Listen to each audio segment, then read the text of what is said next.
Hey everyone, and welcome to Liquid Liner Notes, a podcast that brings you interviews from the beverage and music industries. I'm your host, Danny, aka Hip Hops on Instagram. For this week's episode, I have Trevor Rose-Hamblin, co-owner and head brewer of Old Irving Brewing here in Chicago.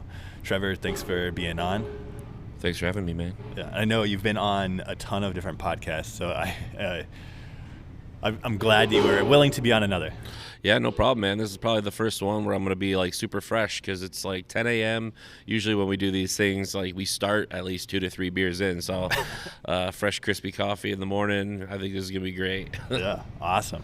So I want to start out with where everything started. So I know you grew up in Michigan, and just sort of what started your venture on the restaurant/brewing industry? Yeah, man. Obviously, growing up in Michigan, there's not a lot of opportunities for people who were bad high school students, especially with all of our motor plants shutting down and things like that. But I had a pretty early on interest in food and beverage. My stepfather was quadriplegic, so he was paralyzed from the neck down, and he really loved to eat and he really loved food. So I was kind of his hands in the kitchen from a pretty young age, and we'd make silly things like quesadillas or simple dishes. Eventually, I think my first job was at a hippie place called Cosmic Garden. I got fired. It was the only job I've ever been fired from because I took too many vacations because I was 14, and I was kind of at my parents' whim. So, that kind of led to more restaurant gigs later on. I actually wanted to be a server at one point, and they kind of forced me into the kitchen. Yeah. And I definitely didn't thrive right away, but eventually over the years, I started working for bigger and bigger places, turn-in burns where we'd do 700 or 800 covers a night, and I'd be working a saute station, and I was just kind of I was a line cook, for a lot of years. Is that all kinds of different genres of food? Yeah, I mean, it was a lot of Italian because it was pretty common in that part of Michigan to work Italian. So I was working at a pizzeria, Cottage and Cafe Pizzeria, and then I went out and moved into Lansing, and I worked for the Bravo Brio group, and that was the one that did big numbers. Came back to Cottage, and I remember my chef at the time, Brett. He was like, "Jesus, you're very different now." I was because I came back and I was a much faster cook. I was a little more organized, all that good stuff. And probably around that time when I was I should probably think about how far I want to take this. And sadly, that the stepfather that got me into cooking, I was still living with him at the time, and he had passed away while I was living with him, and I wasn't sure what I was going to do, but I was always interested in business. I was always interested in education. I was interested in psychology. I was interested in food. So I was I think if you open up your own business, you get to kind of check a lot of those boxes. So I met a guy that I was cooking with named Garrett Kern, a really good friend of mine, one of my best friends now, in Ann Arbor. He was studying history, and his dad was Drold Kern, who was the editor-in-chief at the Chicago Tribune. Uh-huh. And so we moved into town, and we moved into right near, I think it's called the Juneway Jungle. We didn't know because it was because I'm used to Michigan rent. That shit's $400 a month at that time, Yeah. And so we were splitting an apartment that was $800 a month or something, and it was not in a very good place, right off the Howard, I think, Red Line. And the police actually on our way back told us that we needed to move, so we actually stayed with the Kerns for a little while, which was really lovely of them. And I ended up going to Kendall College with Garrett, and got my degree there. While I was there, kind of working at Moto restaurant, which was a fine dining, eventually 1-star Michelin restaurant, and that's kind of how all this stuff started with the brewery. Was me meeting Homaro Cantu back in 2009, 2010. Yeah, and so I mentioned you before we started, but I grew up in Florida. Yeah, and I can remember watching him on Food Network. Oh yeah. I don't remember if it was just a specific show where they came and were highlighting it, but all of the stuff that you guys did was super Cool. It was experimental, man. There was no in that kitchen. It was like we had to figure it out, which I think was kind of the guiding principle for a lot of what's happened here at OIB. It was a place of experimentation, but you also had to make things delicious. So we had a full laboratory in the basement. And it attracted a lot of attention of different people because we were growing our own like hydroponic microgreens. We were making menus that you could eat, like edible cigars, like all this crazy shit. And then on top of that, we were working with like big companies like Hormel and things like that on like the food science part of things. So we kind of had our toes in both. And, Omar would just kind of come to us with this insane shit like, hey, there's this new egg company opening. We need to make an egg that does all the activity of eggs, like leavening, has to have the fat content, et cetera, but it's got to be completely vegan. And he tasked us with that. And, we really would try hard to, like, make these things happen. Did we always do it? No. But, like, we definitely chased that pretty hard. Yeah. And honestly, that kind of drove, while we're all doing that, me and Garrett were kind of also nerds in our own way. So we were fermenting beer at home. And he actually taught me how to brew. And it was all grain from the get-go. Like, we did all grain right away. And we did stupid shit. Like, he did the pre-sink. That was his. We actually brought that beer here once and made it. But that was Garrett's beer, and it was a coffee and donut beer, which is pretty great. But, yeah, I think through that kind of culinary experience and all that, like, wild science, like, we were, like, that's kind of how we were brewing beer at home at that time. Yeah, and when you started at Moto, you were interning, but were you kind of you like on the line, like in the back? And I know you worked your way through being in the back all the way to the front of the house up to GM. Well, you didn't have a choice. I mean, they pretty much shanghaied me onto the front of the house. But yeah, so at the apprenticeship, it's as far as you can go as an apprentice. They want you to go as far as you can, obviously. They were really cool about allowing me to flow station to station. So I started off on garde manger. Actually, I started off running dishes, which was it was a downstairs kitchen. So you'd have sheet trays with poker chips on them that would tell you what tables they were, and then you would go upstairs to a metro shelf. And so all you would do is you'd run trays back and forth and run food upstairs all night. For a lot of these guys are doing 20 courses, so 20 courses for two people, that's 20 sheet trays, 2 plates apiece. So. Yeah, that's what I was doing at first, and my whole thing was like, just be faster than the guy next to you, polish silverware better than them, clean the kitchen better than them, and I worked my way up to eventually a fish station, which is like the next station up, and then finally when I finished my internship after 6 months, I was on lead, so I was basically like a junior sous chef on meat station, and that was my station. I was really proud of it, and when they asked me to eventually, like when my internship was up, they're like, well, what do you want to do next? And I was like, I want to keep working here. They're like, you have to go to the front of house. And I was like, and like the other two chefs, Daryl and Jones, didn't want me to go. They're like, you should stay down here. Yeah. I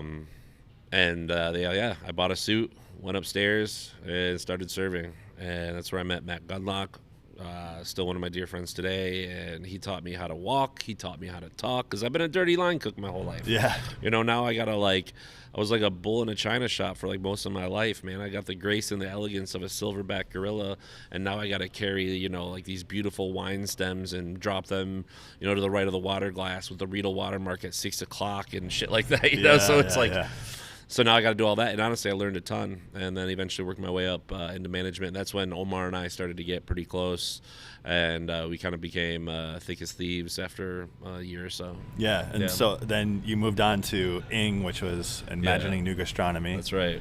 And then the cafe also. Yeah. I'm blanking on the name. Yeah, right now. Ing was cool. It was, a concept restaurant. At first, it was supposed to be more of an Asian, like, hand-pulled noodle joint. Oh. And there were some monsters in there that were so great at making these hand-pulled noodles. My boy Hugo was just a master at it. And it was cool for a while, but, I mean, we had 3 kitchens. It was such a half-baked, intense concept. We were running to 3 different stations to get food for 1 table. Yeah. So it was tough. So eventually what I did when I became the GM there is I kind of streamlined everything. We changed concepts to more of a tasting menu, which we were all more used to. And it became kind of like an affordable Moto. Yeah. And we had fun. We made themed menus that changed, I think bi-monthly. And it was really centered around the Miracle Berry, and then that kind of gave birth to the cafe, which was centered around Miracle Berry as well, which we're at 4419 West Montrose. This was a mile down the road on Irving, where CTA Tacos is now. That was our cafe. Yeah. Oh, interesting. I didn't know that. Yeah. So I know you started doing beer pairings with some of the food. Was that at Moto or Ing? It started at Moto, actually. It was Matt Gunlock, the sommelier and GM, who asked me if I wanted to do beer pairings as an option, and I said, of course I do. So then I got to, for my first time, buy beer and like have people bring in beer and do tastings and stuff like that, and it was a really great experience. And then I carried that with me to Ing, because if you're going to make an affordable tasting menu with an affordable pairing, it can't be all wine. So it had to be a mixture of cocktails, wine, and beer, which I thought was actually more fun. Yeah. Because we'd usually bookend with cocktails, and I got to do cool shit. Like I was taking like framboise and pairing it with like this banana split course, where we take like banana puree and like squeeze it into liquid nitrogen to make these noodles, and then you had like pipettes of like maraschino cherry juice and chocolate and caramel, and you'd kind of make like this sundae. Yeah. And with a sour, it was fucking great. Yeah. I love it. I mean, I've heard you talk about doing like smoked beers with things. Oh, just like the smoked beer with the cigar course was cool. Yeah. That was the rock beer. Yeah, that's some really cool stuff. Yeah. So then I guess like the next like jump in your beer career was going to Scotland, and that was with the Brewdog crew. Yeah, and that was all. I mean, that really happened because of that laboratory. They wanted to make a green beer through the show Brewdogs, and so they were trying to like use multiple versions of the word green, right? So they wanted to be actually green, but they wanted it to be like organically green. So they wanted to use our microgreens and like use like a distillate in it. And so like they had me on the show to run it. It was supposed to be Chef Richie, who's really the guy who is responsible for our Michelin star at Moto. He's doing great things these days, but it was supposed to be him on the show. And then Omar looks at me, he's like, well, we're talking about opening a brewery, you should be the one on the show. I said, okay. So I met James and Martin, and then Jared, who was the executive producer, just a really lovely man. He and I got pretty close, and he would just call me and check up on me, see what I was up to. And I remember I was like kind of, still managing, wearing all these hats, really wanting to open this brewery. And I said, Omar's keeping me pretty busy, and I feel like I'm not getting enough chances to go out there and brew. Mm-hmm. And he goes, well, I know a couple guys in Scotland that would probably take you. And so for 3 months, I went out and hung out at Brewdog. Is that kind of with the blessing of Homaro, or? Oh, yeah. No, it wasn't just with the blessing. He paid me while I was out there. It was very, very nice. I mean, it was nice, but I knew a lot of the financials behind Moto, and I was concerned when I went, and then I did end up having to cut things short because Moto was, because I was really the guy that had my finger on the pulse of a lot of our financials and knowing what was going on. And when I was there, it was someone else's show, and I guess while I was gone, things didn't go great. So they called me back, like, we need you back here to get things back in line. I said, okay. And I had to come back. But the experience in Scotland was awesome. I mean, Brewdog is, I know there's a lot of controversy around the brand these days, but from where I'm sitting, I mean, the employees were really great. I think their standard operating procedures on all their equipment is something that I still strive for.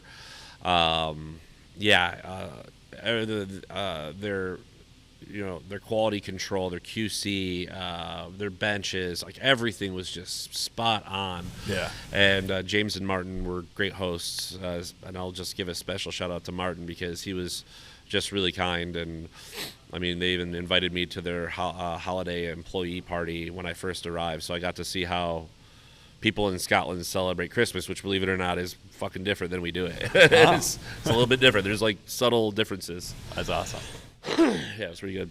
And so was that your first experience sort of like upscaling into like an industrial sized brewing space then? Yeah. As a matter of fact, I didn't even know what I was getting myself into. Everything I'd read about Brewdog was when they were in a smaller like port town that was like known for like heroin and stuff in this small brewery. So I didn't think it was as big as I knew it was. I guess I should have probably studied more. When I got there, I was like, holy shit, this is like the biggest brewery I've ever seen. Yeah. And so luckily they had a pilot system there, and I got to work with this guy, Nick Ziegler, who had like 4 master's degrees.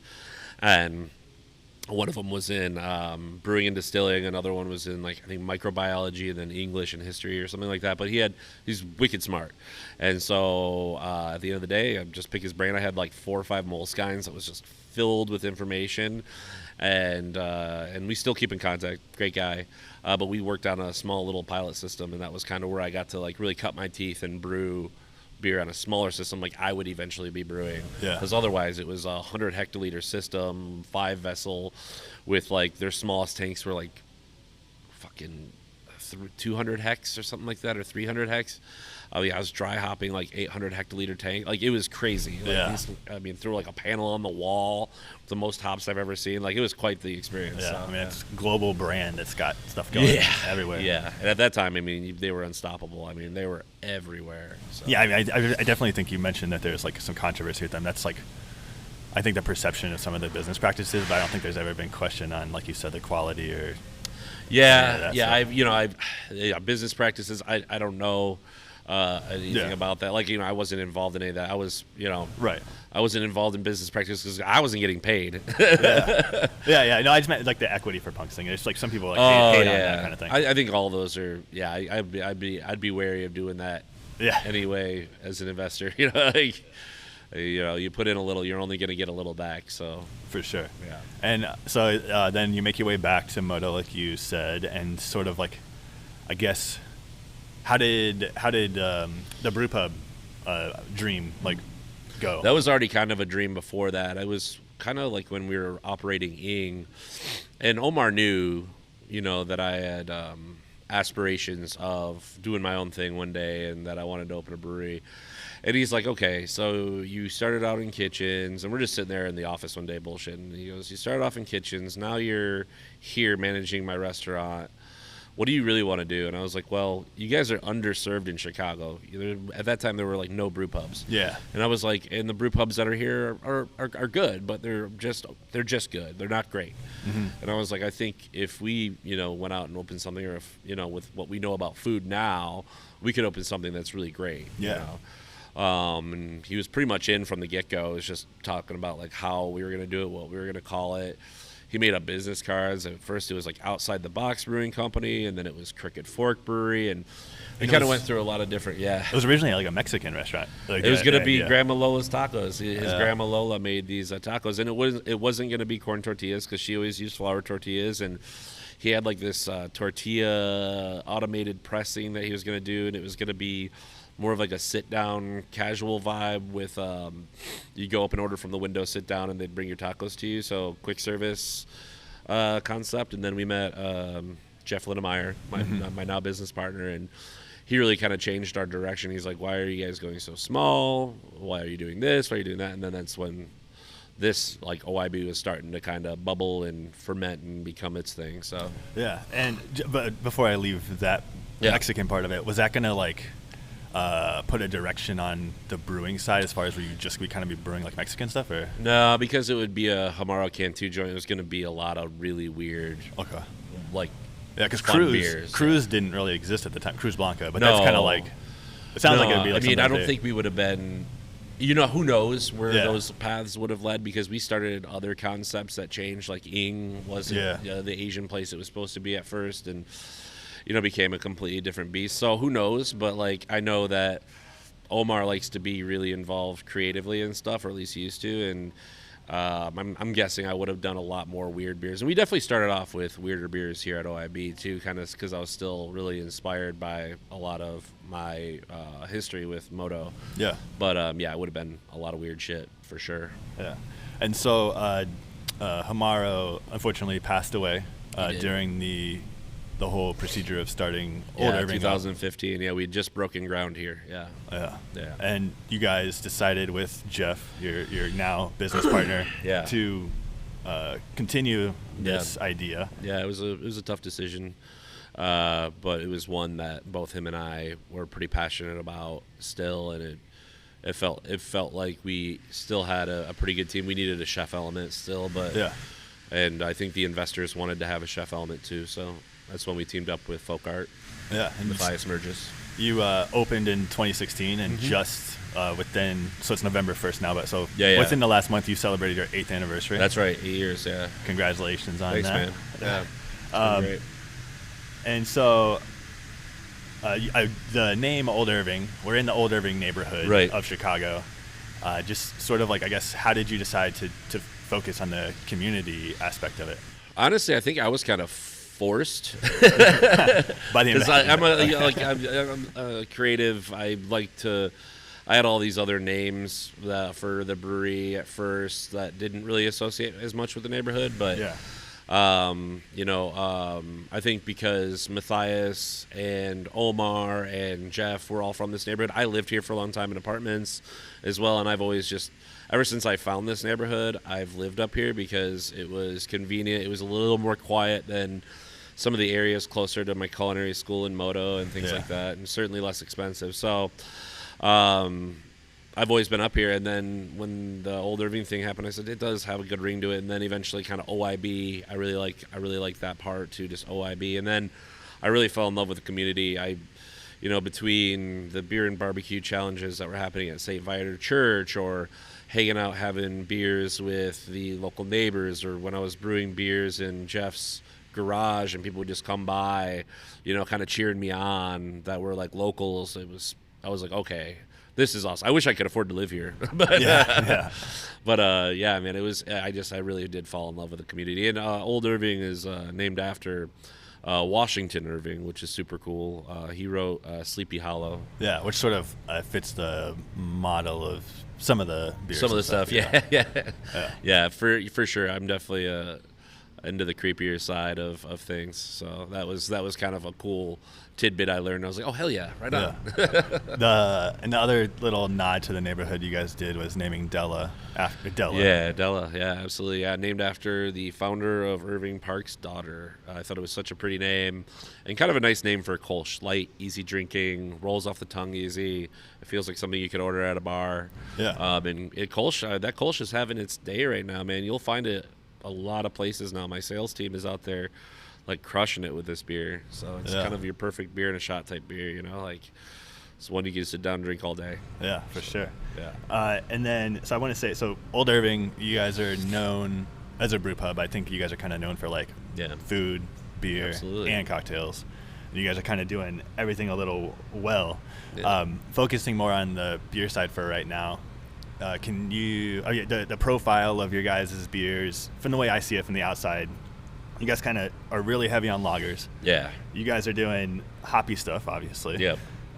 Fruit forward sours. Yep. And then the stouts, which you guys are known for. That's exactly what we say we want to be known for. I think there's one more that I think I know you for, and I think maybe like the beer nerds, but like I just call it like the wild card. Yeah. Like you guys have a lot of like, smoked barley wine with mushroom caps, and the Visby, which was phenomenal. Thank you. Yeah, it's you can take the boy out of Moto, but you can't take Moto out of the boy. Yeah, I call that. My wife is like a huge Nick Offerman fan.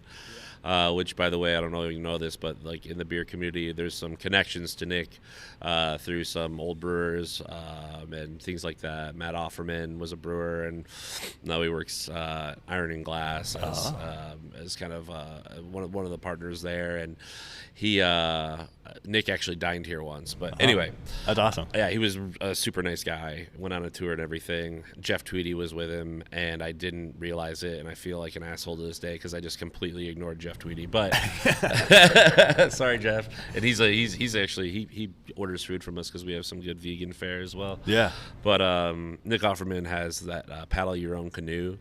And so I kind of break it down like classic lagers, everything you said, and then the last one, wild card / paddle your own canoe. Do something weird, do something different, something like ancient fun. Scandinavian. Yeah, dig up some old recipes, or like that really started because I have friends who are like Scandinavian and really love like those styles, and I've kind of fallen in love with them. But there's also other weird shit that we do too, whether it's a Swedish fish sour or cinnamon prost with the Saigon cinnamon and I still make my own vanilla puree by hand. Yeah. Because I found that most vanilla products out there didn't give me the vanilla I wanted. Or they're really expensive. Or the vanilla is not cheap. It's like Yeah. 50 pounds, $150 a pound or 120 bucks a pound, depending on how much you buy. But yeah. And so one of the other things I thought is interesting about you guys is, and I don't feel like you guys highlight this, but that you guys serve directly from the tanks. We do, yeah. Yeah, which is, I feel like maybe it's different. I mean, from what I understand, it's different from like most places. Yeah, a lot of places they'll keg and serve from kegs. Brew Pub, the way that we set it up, we really modeled it after kind of what Pete Crowley was doing at Haymarket. And I think he got a lot of this from his time at Rock Bottom. But yeah, having serving tanks, it's great for your bartenders, you know. No, you don't have to change keg. I mean, I guess, is it change the like the taste of the beer, or is it kind of just like a ease of process? Because I know that like right now, or maybe it's kind of like dying out, but like the serving style is like the newest like fad in craft beer. I feel like mostly for pours, but different pours, for sure, no doubt. I think for quality, I think it's really good. I mean, you purge a tank, there's less chances for infection and things like that. It's, you're going from one tank to one other tank, and then it's in there for a while. It does change, though, because you do have gravity and things like that. So whereas in a keg, you'll get, like with a hazy, for example, it won't fall out as much because you've got height on these tanks. Yeah. If you fill that up with a hazy, it will fall out a little bit. So, the beers do change. It is fun to watch lagers in there. Sometimes you'll get a lager that comes out straight away from us, and maybe you'll have like a little bit of chill haze, and by the end it's like crystal clear. Yeah. During the pandemic, we had a Irish Red, the Lucky Linny, that was on for a full year in a serving tank. Yeah. And honestly, it got better. It was like a lagered and aged Irish Red, and it was amazing a year later. So that's awesome. Yeah. So I know we've kind of mentioned your food background, but like your love for high quality ingredients. I just kind of wanted to focus a little bit on that for the beers. You guys are blocks away from Omega yeast. Yeah. How beneficial is that to have them? It's everything. I mean, at the end of the day, the brewers make the wort, the yeast makes the beer. And one, I love them because they're innovators. They're doing new stuff that no one's ever done before. They're investing in science and technology, and they're willing to take risks. And it's pretty cool to be a part of that game. Once in a while, they'll come to me and be like, we know what this is like on a pilot system, like a homebrew system, but we don't know on a commercial scale what it would do. So I've got a couple of 15-barrel tanks, and whatever they want to use, they'll give it to me for free, and then we'll trial it and see how it tastes, and we'll sit down and kind of talk about it, and I can go through the whole processes with them. But Lance and their team over there is second to none. I mean, their products are great. I get a little discount every time. And then, I mean, you're talking about food miles. I mean, we walk down to get it. When I'm driving here in the morning from my house, I'll snag it on my way in. So it just makes too much sense, Yeah. And I mean, they're 2 blocks down. It's awesome. That's awesome for that. And then I was just kind of curious how we were talking about you celebrated your 8th anniversary. With the hop stuff, I've heard you mention that like with you use Hophead Farms, you used Yakima Chief before, and I heard you say that you now have like priority with Yakima Chief. Is that something? Yeah, ish. I mean, obviously you're not like right. Yeah. I mean, but we go through a lot of hops. So we got to years ago pick our own lots, and we're gonna be picking our own lots again. And are you guys going out there and like rubbing hops? Eventually, I'll go out there. I need to be better about that. Even in the wine world and now in the beer world, I'm so bad at taking advantage of like some of the perks. Like you get to go to like hop places that like grow hops and stuff. I'm a little bit better about it now, but eventually I'll go out there. They sent us core samples before, and we got to pick our own lots, and I'm really happy with the Citra and Mosaic. But YCH always has great hops. I mean, it's consistently awesome. So yeah, I still use their Citra and Mosaic. I do love kind of like venturing out now and going into the world like New Zealand hops, Australian. There is some cool stuff, like some more noble varietals coming out of Michigan that are really fantastic, and kind of seeing just how many different ones are out there and how accessible they are now. Before, it would be like there were so many breweries, and they would just get gobbled up right away. But now with, kind of less breweries around and the growth kind of not as what it used to be, I can actually get some of these really fun, unique new hops. Yeah, and the hop rhizomes, I mean, I think you have to have it grow for like 3 years before it becomes productive. Right, So exactly. They were gearing up for 3 years ago craft beer scene. Exactly. So you're getting to kind of the fruit of all that labor. Yeah. And there's some like really cool stuff out there right now. So yeah. That's awesome. And do you guys for barrels? I think that you guys are well known. We can talk about that a little bit later. But do you guys use Midwest Barrel Co? We do. Yeah, yeah, exactly. You remember all this stuff. That's great, dude. Well, yeah, and I heard you name drop that, but I interviewed Marty from Rev, and he's like super involved with them, and so like I kind of dug into them when I was preparing for his interview, so I was more familiar with the name. I think it kind of stuck out to me a little bit. Marty, what a guy. I learned a lot from Marty. When that dude talks, I listen. But yeah, we use my boy Ethan Schulenberg, shout out. He definitely has helped us in a big way kind of with our barrel program. But yeah, come around Krampus time, I'm like, what do you got? Yeah. And then he'll drop a line once in a while with fun and unique stuff, because he knows like if there's a unique barrel that comes through, I'll brew to the barrel, I'll be like, let's just recently, and this wasn't through Midwest, but we formulated a little relationship with Castle and Key Distilling. They're local. No, they're down in Kentucky. Oh, okay. I saw their sign up somewhere. That's what I was thinking. But they're crazy story. But I'll be quick about it. I hired a guy named Ethan from. He was originally working at Alarmist Brewing Company. He already had a relationship with his company. I helped them make their first barrel aged beer over at Alarmist, and they used Castle and Key barrels because they had already had the relationship. Fast forward, Ethan's working for me. He's like, I still have this relationship. They have, what is it called? Vino de Naranja barrels from Spain that they filled with rye whiskey, and they're emptying. Do we want them?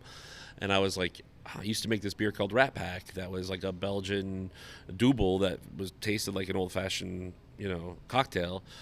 That would be perfect for doing that again, but doing like a quad version of that. Yeah. And so we rented a truck, went down to Castle and Key. So we stayed a night in Frankfurt, which is, by the way, if you ever have a chance to go down there, it's the cutest little town. Snagged an Airbnb right across the street from the theater. At the theater, we look up, and there's a band playing that night, and we see a couple of buses, and we don't really think much of it. So we go out, we party, we drink, we come back, and then we find out that the band has a Billy Bob Thornton. Yeah, so we see his name on the kiosk, and Billy Bob is playing, and we see him at one point like walking down the street, but he's got like police with him and shit. And then we get back to the hotel. There's a speakeasy in the hotel, and the girl we'd already made friends with because we're drinkers goes, Billy Bob's in the back. Do you want to go meet Billy Bob? And we said, yeah. So we just go in the back, and he's just sitting there with his bandmates and a couple other guys. Lead singer Jesse from Eagles of Death Metal is there, and we sit down and we just start chatting. And eventually, Billy Bob asked me to write my number down on a piece of paper for him because I didn't have any cards at the time. Because he wanted to stop by OIB when he comes into town and shit. It was awesome. Fun though. Yeah, it was a really fun experience. Yeah, I picked up the barrels though and brought them back up here. So that's my newest barrels that we're about to fill. The boys are actually brewing the Belgian quad right now at Walnut. So, nice. Yeah. And you guys list all your ingredients on the collar of the can, which I think is really cool. Yeah. For people who are interested in that exactly. kind of thing. We wanted to. It's better than a little description on the side that no one's ever going to read. Yeah. Because it's a few words on top. We understand that some people are into those stories, but it make it more simple. Just put the story on the top. Keep it simple. And speaking of bands, you guys do a lot of collaborations, not only with other breweries, but you guys do a lot of collaborations with bands. Yeah, which I think is cool, just from a music and beer fan. And I mean, we're all music fans, right? There's where you'll always hear music playing in our brewery. I think I got a lot of metalheads here, including myself, and so I think it's really cool to kind of get that backstage pass to a lot of our favorite bands, and some of these just fall into my lap. We have one coming up with Front 242. Yeah. I'm really excited about this. I've been a fan of Wax Trax Records forever. Industrial music, Chicago's a home of industrial music, and to have one of the OGs of industrial music having my friend Adam Vavrick, who is really entwined in that world, who is a craft beer guy. He used to be the beer buyer for Publican. Vavrick, right? Yeah, Vavrick. He's just such a beast, and he's also like really into synthesizers and stuff like that. Actually hooked this whole thing up, and he's like, "Would you be willing to do one for Front 242?" I'm like, "Yeah." So that fell into our lap, and then a friend of mine from Michigan, Nathaniel Shannon, who I went to high school with, and we were just like casual friends in high school. Has been working with death metal bands forever and reached out to me randomly about doing one for Dismember. Because they were going on tour, and I was like, oh my God, of course I do.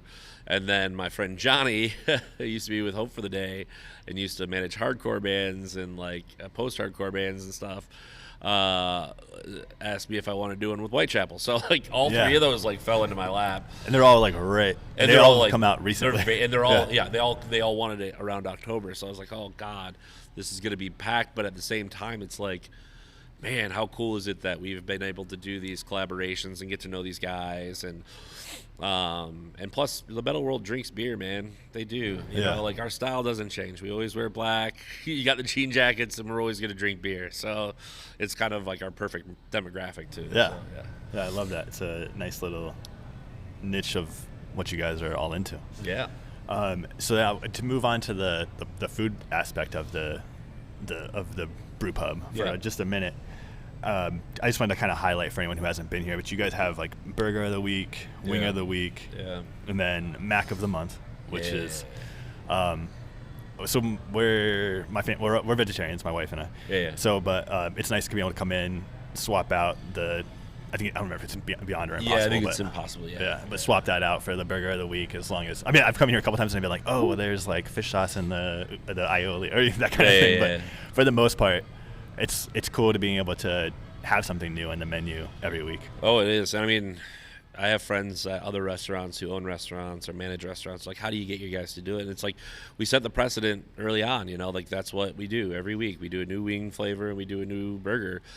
And then we got the right chef who is excited to do it. You know, our chef Alex Marzo, he's an absolute beast. He's an old school line cook just like me.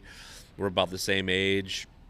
You know, he used to work at Kuma's, and he's just, you know, been humping lines most of his life. And he finally got here, and he was like this, like, kind of like angry, sort of anxious dude. And like now he's kind of like realizes that he's in a really good place, and he's relaxed, and he comes up with like really cool new dishes all the time. So he doesn't just do the Wing of the Week and the Burger of the Week. He wanted to do the Mac of the Month. That was his idea. And then he wanted to do specials on the weekends too. So this dude is always coming up with some crazy stuff. So all the specials you see on social media, that's all him just thinking things up. And he, just speaking of him, I didn't have this on my list, but I remember you guys just won like the Solomos burger contest. Yeah, that was fun. Yeah, he likes to compete, so I look out for these beer-centered competitions, whether it's like Sausage Fest at Haymarket or the Solomoth Brewing Burger Fest. That was really cool. And the cool thing about Alex is, you know, like some people want my 2 cents on food, some people don't. I don't try to push it, but he does. He wants my 2 cents on food. I've got a lot of experience doing it, and it's nice to have him be like, what do you think? You know, it's like, hey, thanks for asking. You know, and I'll give my 2 cents. You know, so, yeah, that's awesome. And then so just having the kitchen in the brew pub, sort of like how that allows you, and you hinted at this earlier with making your own vanilla extract, but talking to you before. While I was on the malting hour, we were talking about one of the Krampus renditions, and you guys were saying that I can't remember what it was, but you guys were like baking something in the oven. Oh yeah, to prep for it. Coconut. Coconut. That's what it was. So you can buy toasted coconut. Yeah, you can. But for me personally, I'm like, why would I do that? I've got a perfectly good oven, you know. Yeah. And on top of that, you're going to be kind of sterilizing it because you're heating it up, so it makes too much sense to. Kind of like, you know, lay these things thin on sheet trays, and then we hand bag them. It's a labor of love, and by that I mean we hate to do it, but we do it anyway. So like this year we got a lot of crazy variants that we're got to going all out on. So we'll be toasting more coconut this year for sure. I just love the concept. When I was talking to you last about this, is just that you have those tools at your disposal, and you're willing to use them. Oh yeah, man. and it just makes you guys stand you guys out a little bit more. I think so, and honestly, I think it shows up in the product. It tastes a little bit more natural. I think with the vanilla puree specifically, I'm really proud of that product because I just was shopping forever for a vanilla, and I was like, oh, there's sugar added, so I can't add that because it'll re-ferment. This is made with alcohol. I can't add alcohol to my beer that already has alcohol in it. That's against the law. Mm-hmm. And I was just struggling to find. And then I was having vanilla beans and I wasn't getting the flavor. And finally I was like, I'm gonna just puree them. Puree them. So I started pureeing and making my own vanilla paste. And then I got the flavor I wanted. And I was like, oh, thank God. Okay, it's easy. I just have to, which was a good idea at the time. Now, we're making like 150 barrels of cinnamon process here. And so, I have processed a lot of vanilla beans already, and now we have Krampus coming up. But I pretty much always smell like vanilla now. Yeah, not necessarily a bad thing. I guess unless it's all the time. It's very reminiscent of like every girl in middle school back in the 90s. They all had that like vanilla perfume or whatever, and they all smelled like vanilla. It's just what I remember. That's funny. And then, so going off of that, your understanding and background with the culinary world, and this is something else I've heard you say multiple times on different podcasts, but you love like the low and slow aspect of cooking, but I feel like that kind of translates to what you guys as OIB are today, because in my opinion, I mean, you guys do hoppy stuff really great, but like you guys really excel at lagering and barrel aging, and I feel like that kind of like plays along with that. But maybe, is there anything you want to say about like your the appreciation for like the low and slow? Or oh no, we do. I mean, a lot of folks, a lot of your lager breweries secretly don't even lager that long. Yeah. We build out our schedule, and we're all very passionate about lagers to make sure that it gets proper tank time. We taste them as time goes on to make sure that they're tasting great. Do we have the fancy horizontal tanks of big lager breweries? No, but we do have 2 breweries now, 2 facilities and tanks that we can do extended aging in. Yeah. And those horizontals are great.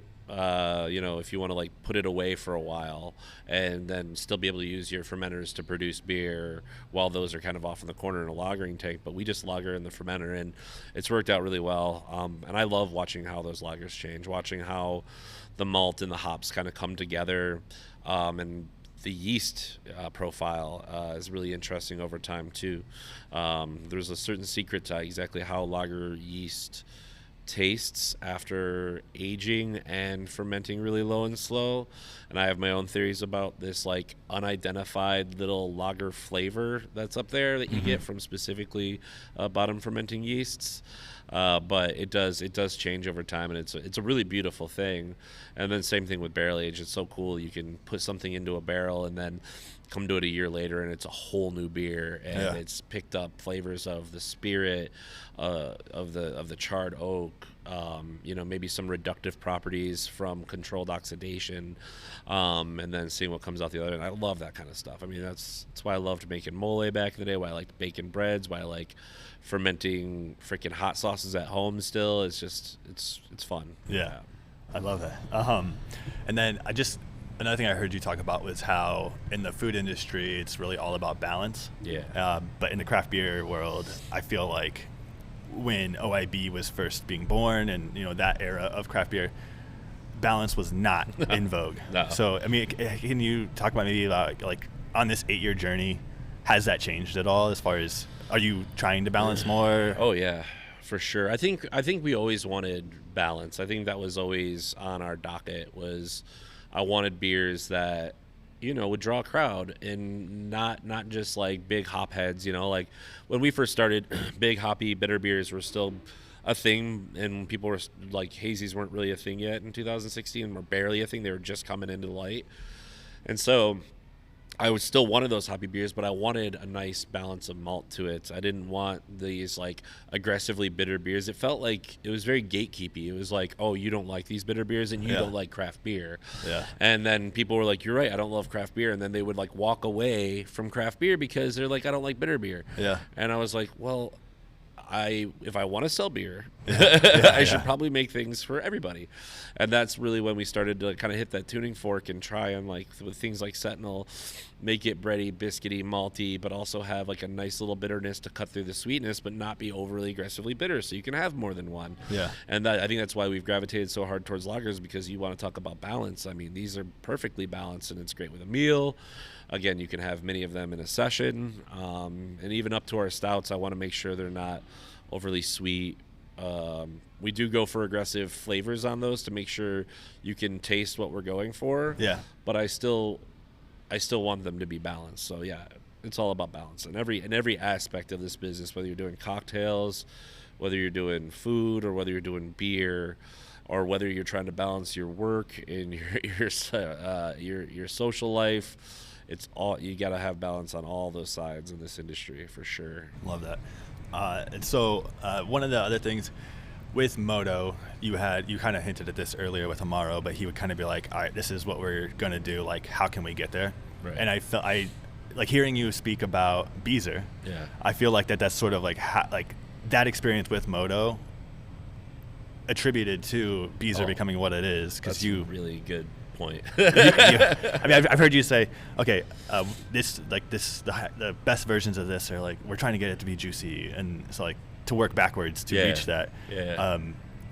I guess like how to like just to try and get into your mind, I guess, without lack of a better way to say I it. think you already did. I think you're absolutely right. I think, that experimentation piece of what we would do at Moto and trying to get to an end and having to like think creatively on how to get there with Beezer, it was, at first it was like, I called it trendy with an I because I really didn't want to make a hazy. I thought it was just going to be another passing fad like so many other arrogant brewers out there. Yeah. And then we started experimenting, and I was like, oh, I love this. This is so much fun.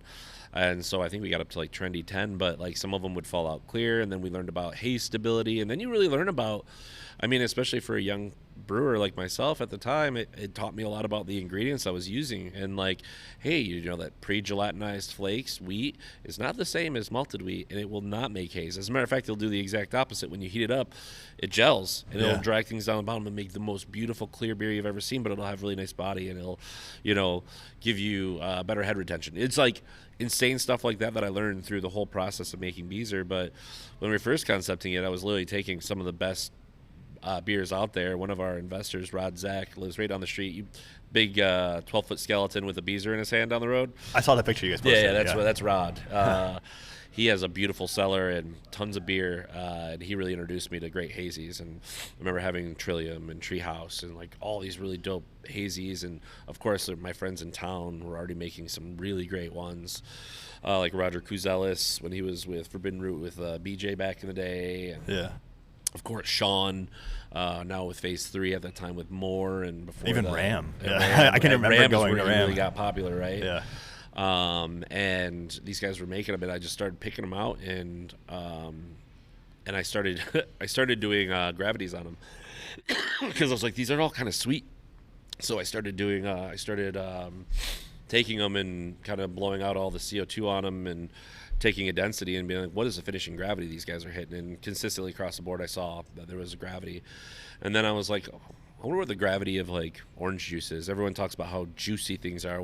How much sugar is in orange juice? And so I took a gravity of that. And then it was like, what hops, and I was like reading article after article after article, because it was like information was just now coming out, and it was like a new article would come out and I'd jump on it like right away, because it was like I was always looking for more info. It was such a fun experience, and then to have it do well after that was just like, it was such a great reward. Yeah, at that time I'm just like reminiscing of like, it was like, oh, are people putting flour in their beer? At the time, it was like, or are people? Is it just? Or people are they using like pure? What was it, apple puree or something like that to keep haze, like a pectin? They were fruit pectin. People think they were using fruit pectin to keep it hazy and all this other crazy shit. And I remember saying to myself, I don't want to do any of that. Yeah. I don't want to put lactose in it. I want to get to the sweetness naturally with brewing processes. I want to mash high, make sure my water chemistry is where it's supposed to be, to because I know about alpha and beta amylase and how those things work, and what's more fermentable by yeast.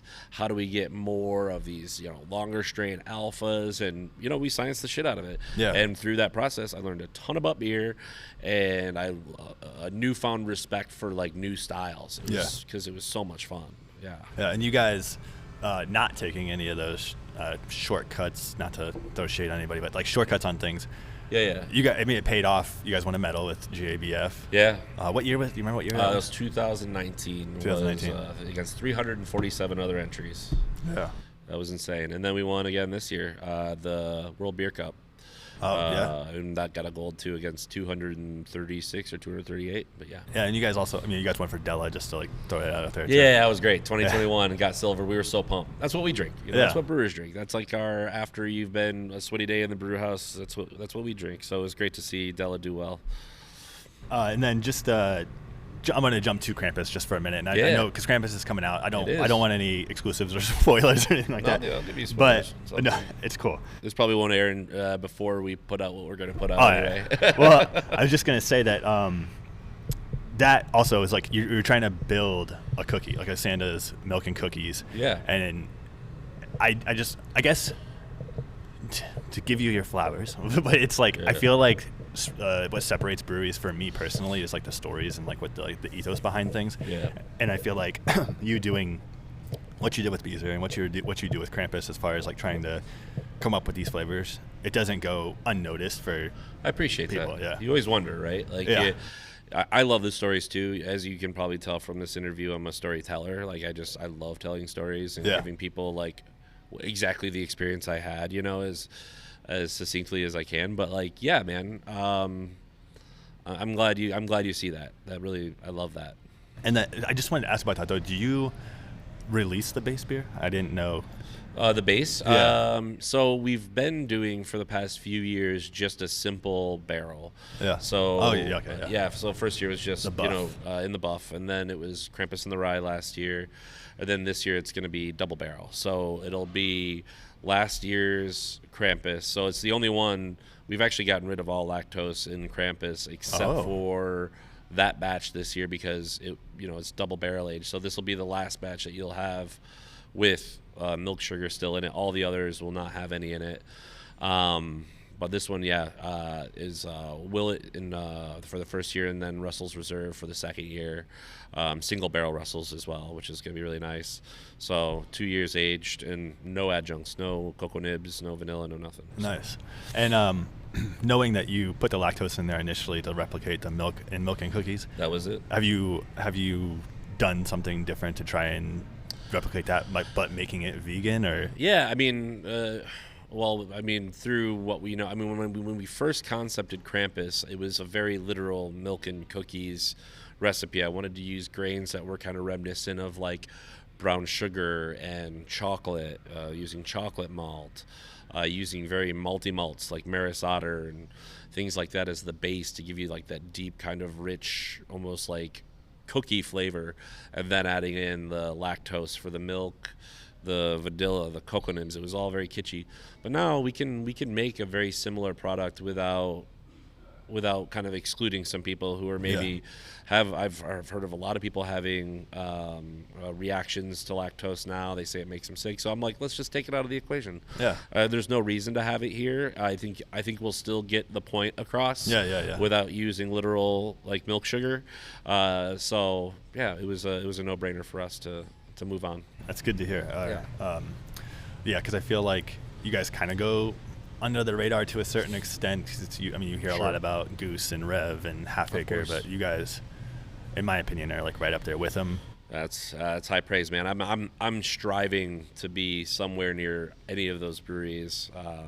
Like I said, when guys like Marty talk or the guys over at Goose talk about barrels or beer, I shut up.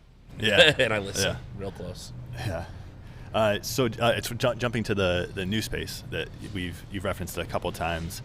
That's in that like area where the Gooses and Midwest Coast and all those other so many great breweries. All those other places down there. What was that space before? Was it a brewery before? It was, yeah. So the first place I was in there was a sour brewery from Wisconsin, and I always forget the name of it. And then after that was Finch. And then we took over after Finch left, and had some work to do in there. Like, we wanted to redo the floors. It was just kind of a concrete floor. Wanted to put in a nice epoxy flooring that's easier to clean and a little bit more resilient, not porous, so it doesn't soak up anything. So your chances for infection go down. The bow truss in there we had to do like $70,000 worth of work just on the bow truss because it's a very old building. And then we put all new tanks, all new brewery in there. We really wanted to make sure that we were putting in the best of the best. So we went with Quality Tank Solutions out of Wisconsin, all American-made stainless steel. They refuse to make anything in China or anything else like that, even though it would be cheaper for them. And yeah, they're nearby. So if something goes wrong, they're a call away, or a short drive. They can send a tech down or whatever might happen, which is great.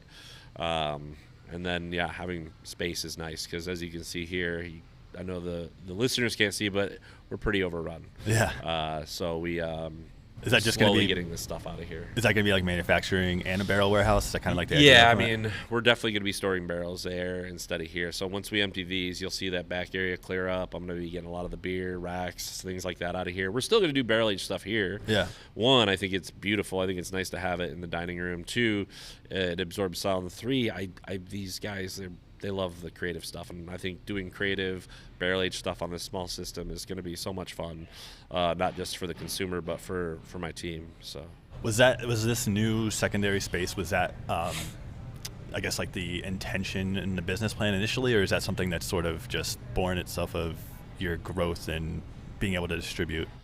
Yeah, when we first opened OIB, we put in a bright tank because we were like, if things go well, we're going to need this tank. Might as well get it now.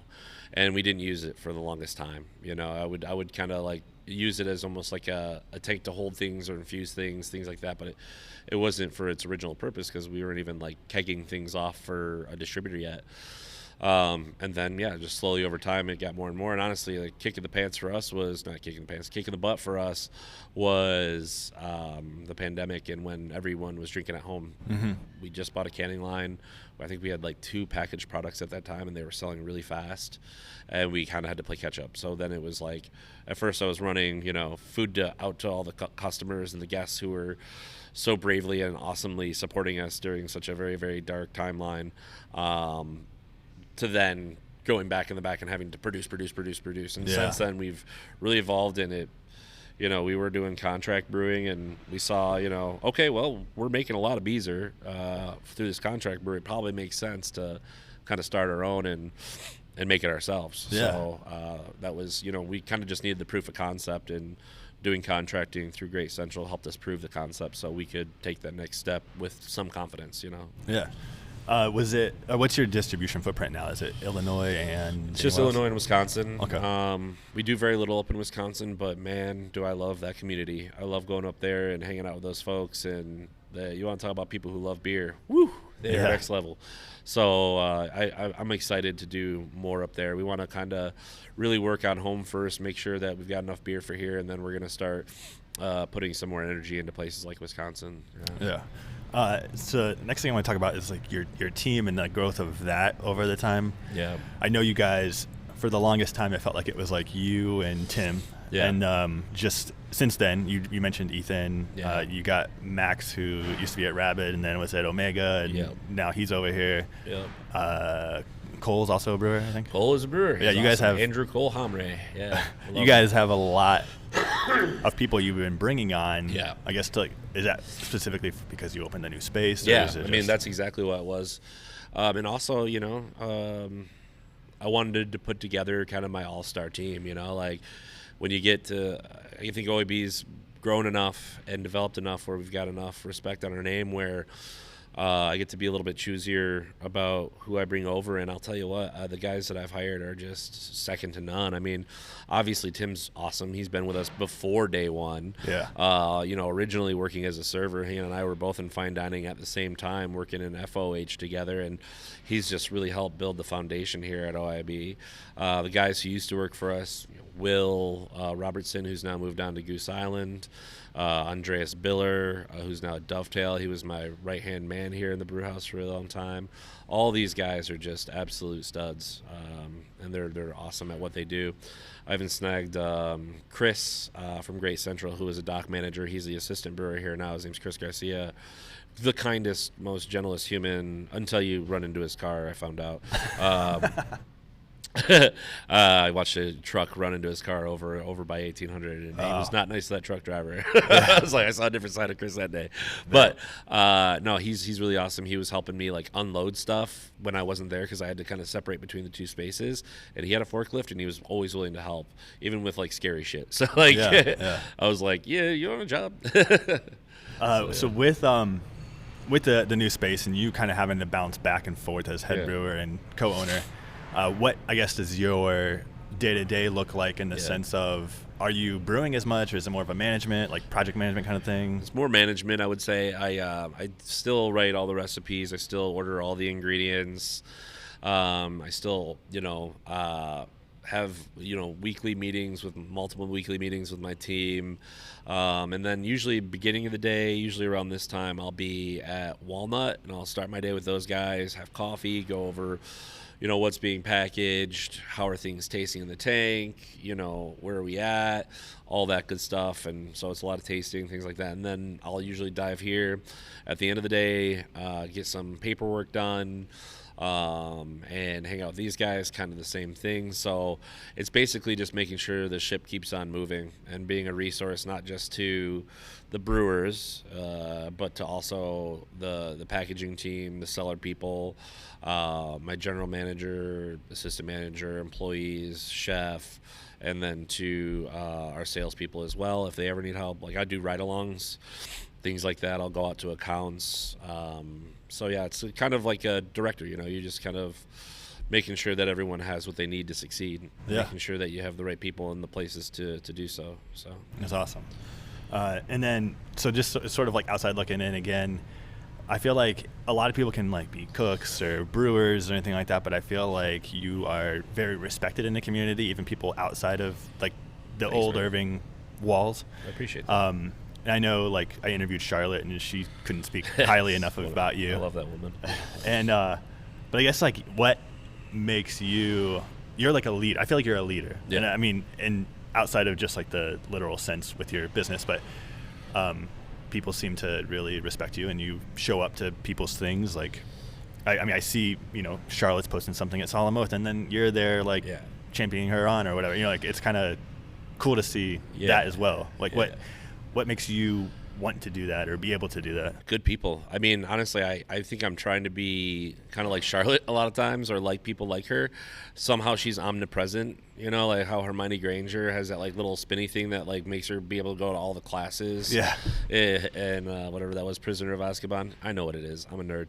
But I'm so inspired by these people that can just get up and go all the time, and people that show up, and it's hard nowadays, especially with a kiddo and having responsibilities at home, but I do try to still be there. And then obviously, like, I like to be there for my community too, like anybody who needs an ear, I'm always here for that.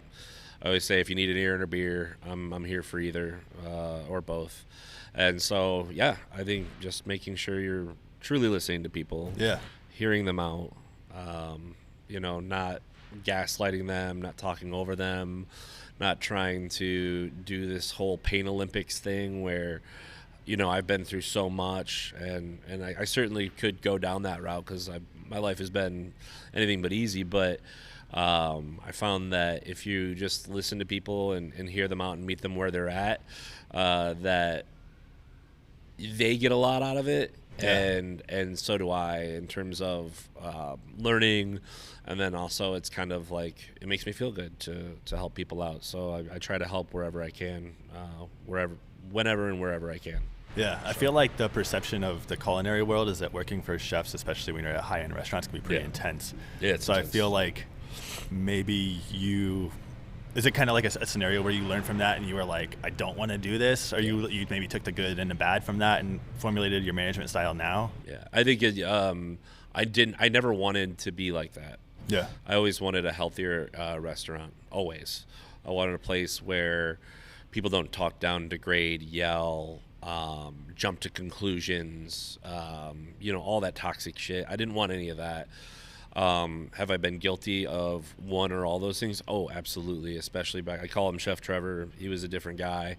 But yeah, growing up, I did go down like some darker paths and definitely have been in kitchens like that, but now as a leader and being able to kind of control the culture, I try to nip that stuff in the bud the minute I see it. Hey, like, we know that there's a rumor mill in small spaces. We know that, we're going to hear a lot of things, and you can't just jump to conclusions. Hey, let's take a breath. Let's step back.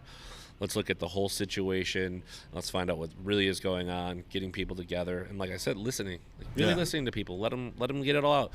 90% of the time when I listen to any of the employees or anything that's like they're really upset about, you're going to get the most unreasonable version of that person right away. Yeah. And you have to kind of put away your own anger and your own ego and just let them be crazy unreasonable for a second and let them just gas that shit out.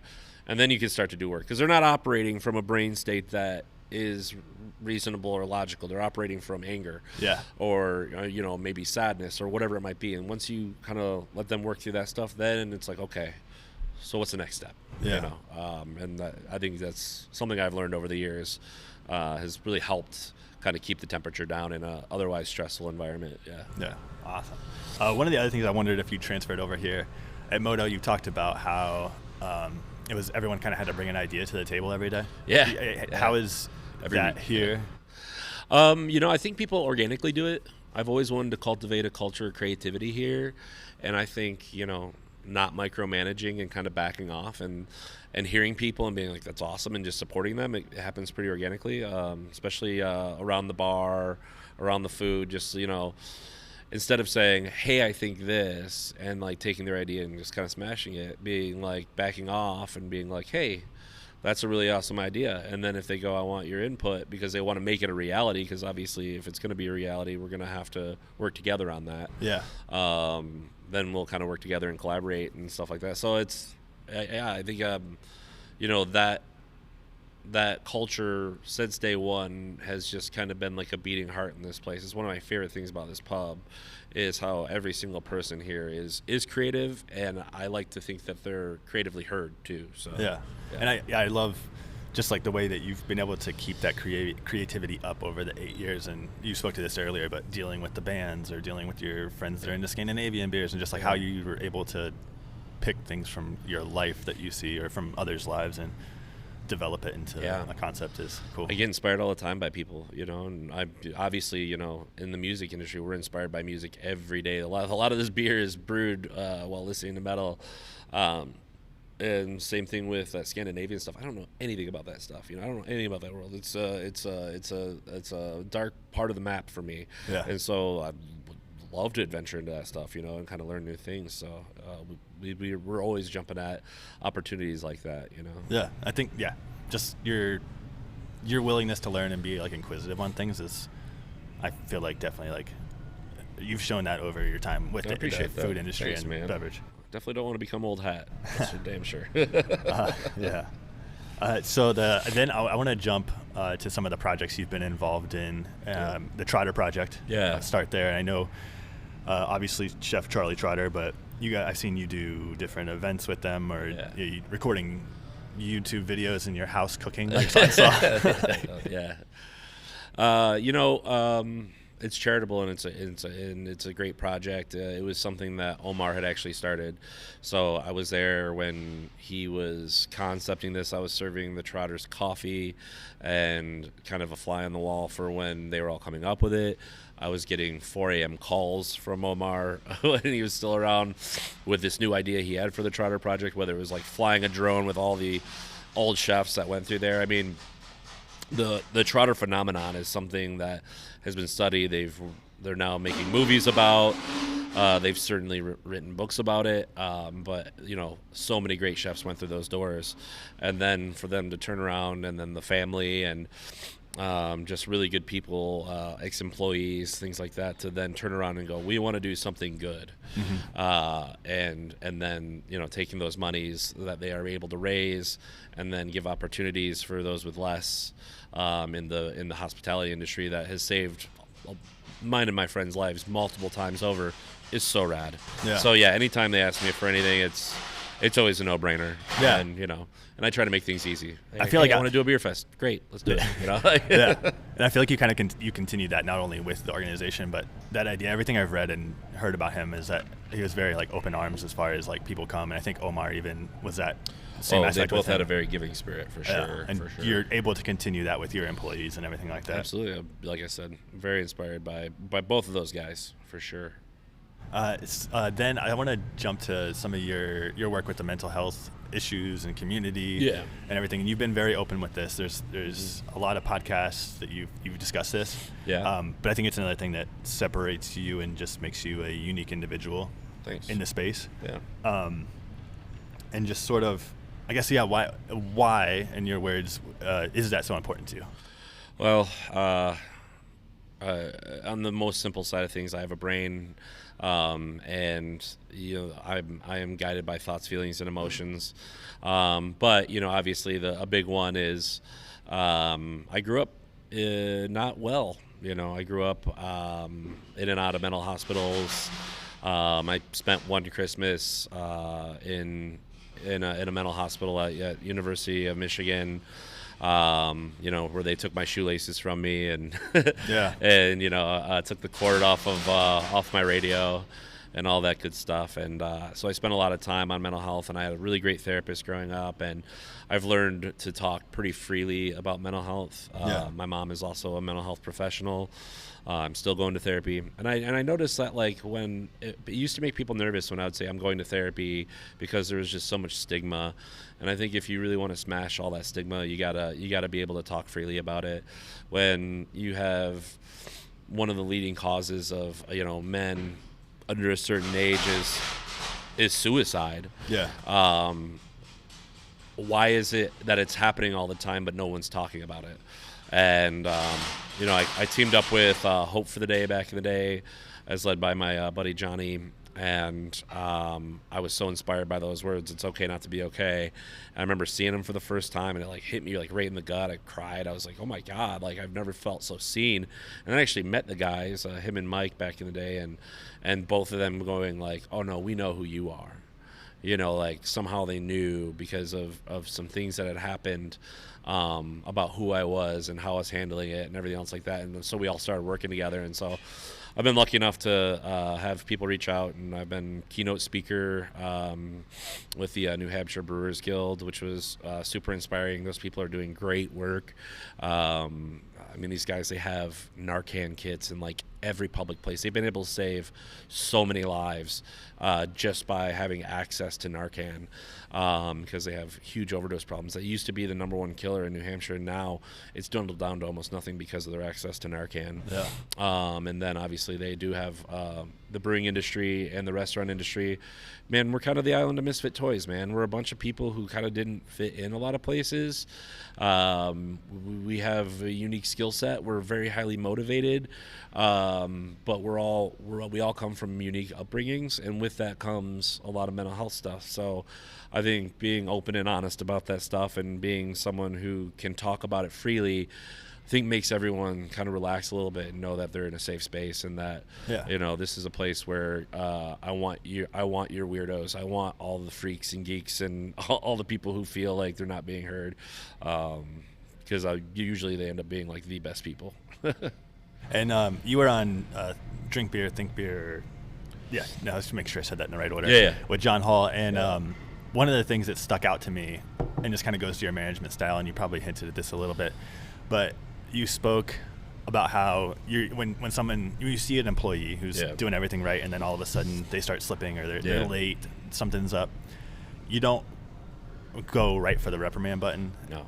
And you kind of like, I just thought that was unique, and just something that from all the stuff I've listened to that you or read about, you were saying that really stuck out to me. Just believing that humans are good and that you made the right decision in hiring somebody, and if they've been great for so long and all of a sudden they're not, why? Like you could go and you could be like, hey man, you were late X amount of days, now you're gonna get reprimanded. If that person is like horridly depressed, maybe you don't know what's going on in their lives because maybe you're not paying attention as a leader, and this person has just lost somebody, or their cat is dying, or whatever it might be. It doesn't have to be something so intense. It could just be on their pain spectrum of like what they're going through at that time. It could be anything, and all of a sudden you notice they're kind of like slacking at work. It means a lot to stop and say, hey man, what's going on? Yeah. Before you even get into critiquing the work, I've noticed you've been a little down. I've noticed some other things too. What's going on? You want to talk about it? And then go from there. And then maybe they're burnt out too. They could be burning out and they need some time off. And, we've experienced it now that we've opened up the second location where I'm going a million miles per hour between both spaces, trying to make sure everyone has what they need, plus being a dad and everything else. And then, I didn't even notice that some of my guys were just getting so taxed, and I wasn't even really writing a schedule for people because I was like, we work 5 days a week and we are done when the job is done. And I was like, no, these guys need a schedule. We need an in and out, because I noticed with this specific team, they'll all work really hard until they got less than nothing in the tank. Yeah. And so I actually have to throttle it the opposite way, where I got to be like, you guys need to be done at this time and I need you to go home.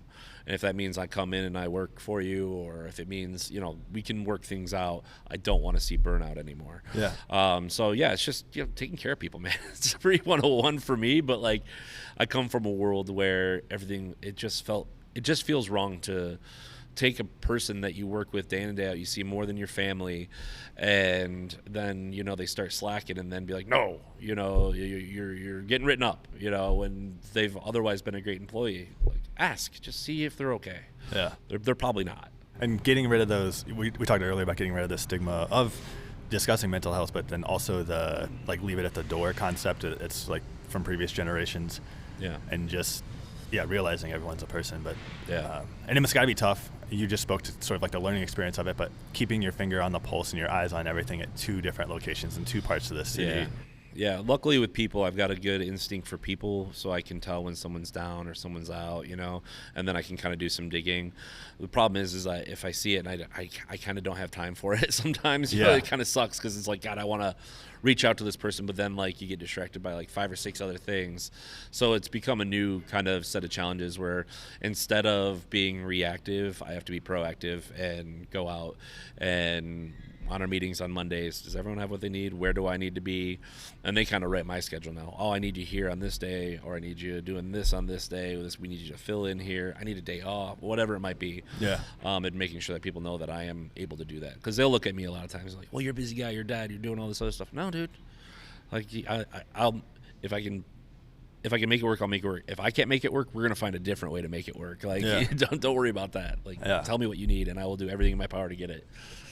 Yeah. So with all that said, are there any resources that you'd like to share for either like mental health or even being a good leader? Oh yeah, man. I don't know about resources for that. I mean, I do know the mental health resources. There is a navigation tool on the Hope for the Day website for people who are feeling like there's no help out there, or that they're going to go broke finding help. You can actually use filters to look for, it's just called the Find Help navigation tool on hftd.org. And if you go on there, you can put in your zip code, you can put in free, you can put in whether it's drug counseling, mental health counseling, whatever you want, and it'll bring up resources for you right away. And for anybody that maybe isn't going through it or knows someone who's going through it, the next thing I would say is just be a really great teammate. And a lot of times that's listening, but then also, when you're really depressed, some people don't know what that's like, but it's like trying to swim in sludge. Like, you just can't move. So a lot of times it's maybe doing a little bit of the work with them and helping them, being like, hey, can I call this number for you? Can I set up your first appointment? And kind of guiding them to the help that they need. But the Hope for the Day resource is still great. I would definitely point people in that direction. And for the leadership stuff, I'm sure there's books out there and stuff. Yeah. I haven't read them, but you just got your personal experience. Yeah, I kind of learned it the hard way through trial and error. But yeah, man, I think just being a decent person and leading.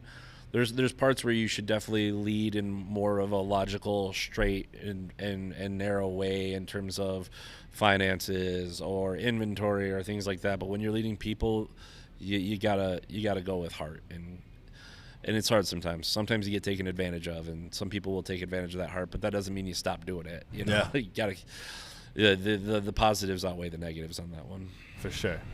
All right. Well, before I have 5 outro questions. I ask everybody the same questions. But before we get to there, is there anything else you'd like to say or add or anything? I don't think so, man. We covered a lot. We did. And thank you for knowing so much for coming in. It's so cool to hear you like reference other podcasts and stuff like that. It seems like you've been listening, and that means a lot to me. I appreciate that. All right. So the outro questions. Yeah. So we have 5. They're not too much thought put into this. Sounds good. But number 1, favorite beverage. Doesn't have to be alcoholic or anything.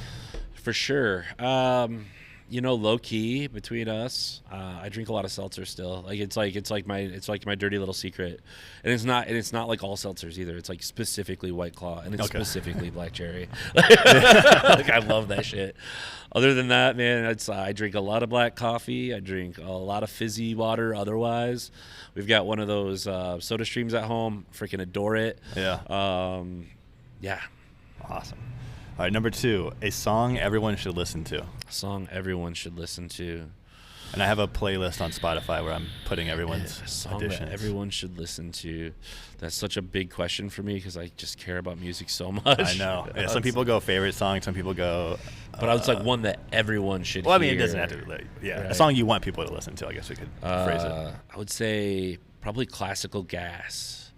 I can't remember who wrote it, so don't quiz me on that. But it's such a beautiful, rad rock and roll song that I remember from my childhood. That the first time I heard it, it was such a bop. Mason Williams? Yeah, Mason Williams. He's an interesting guy, but the Classical Gas, that song is just really rad, and it got me like really interested in metal music for sure. Awesome. Okay, so number 3, favorite concert you've been to? Favorite concert, Rammstein, hands down. Where was that? When they came to Soldier Field, I got last minute tickets from the Low Res guys. They had extras, and I went with my boy Parker from Hexa and a couple of his friends. We were up in the nosebleeds, and even the nosebleeds, you could feel the fire. They set everything on fire. It was fantastic. It was such a good show, and the company was great as well. So probably that one. Awesome. 4, favorite place you've had a beverage. Favorite place I've had a beverage. That's a very good question. I would say one of my favorite places was in Edinburgh. Just being there by the Edinburgh Castle in all of its majesty and beauty. It's a place called the Hanging Bat. It's a craft beer bar there, and it's fantastic. Like the upstairs is a little bit more modern, but then you go downstairs and it's like all that old brick. You can tell it's a really old building that's been renovated. Probably there. Yeah. Is that like dark music playing? No music playing? Right. No, I think it was just pretty casual. I think there might have been some metal on. I mean, it was kind of my vibe for sure. Cool. All right. So number 5, what's your guilty pleasure for music or something that you enjoy that maybe others wouldn't think you do? Insane Clown Posse. Yeah. I mean, you're from Michigan. I'm from Michigan. I was a little juggalo growing up. There's a lot of bong resin and ICP lyrics up in this head from my teenage years. But yeah, I loved ICP. So no Faygo on number 1. First question. Yeah, I know, right? I drank a lot of peach Faygo growing up with my boys. But no, it's funny when we get together and stuff. And it's like I still have juggalos that come in to OIB, and it's funny. One called me out. This guy, we call him Matt the Juggalo. He's actually having surgery today, so shout out to Matt the Juggalo. But he is such a kind dude, such a good dad. And he came in and he's like, man, you're kind of a juggalo, aren't you? And I was like, how did you call that? And he's like, I don't know, man. You can just tell. And I was like, okay, that's weird. Yeah, I don't tell anybody that shit. But he kind of gave me like that little like, you know what? I don't care. I know they're controversial and stuff, but I liked him when I was a kid. And I still like the culture a lot. And I'm definitely gonna go to the gathering, I think, next year. So Awesome. I appreciate that. Well, again, I appreciate you taking the time to meet me this morning. I know you're busy guys. We've gone over a little bit. And just, again, I appreciate it. And I just let you know I respect what you're doing, and thanks, man. It's great. It was great. Thanks for the interview. No problem. All right, everybody. Until next time, drink some new beer and listen to some new music. Cheers. Cheers.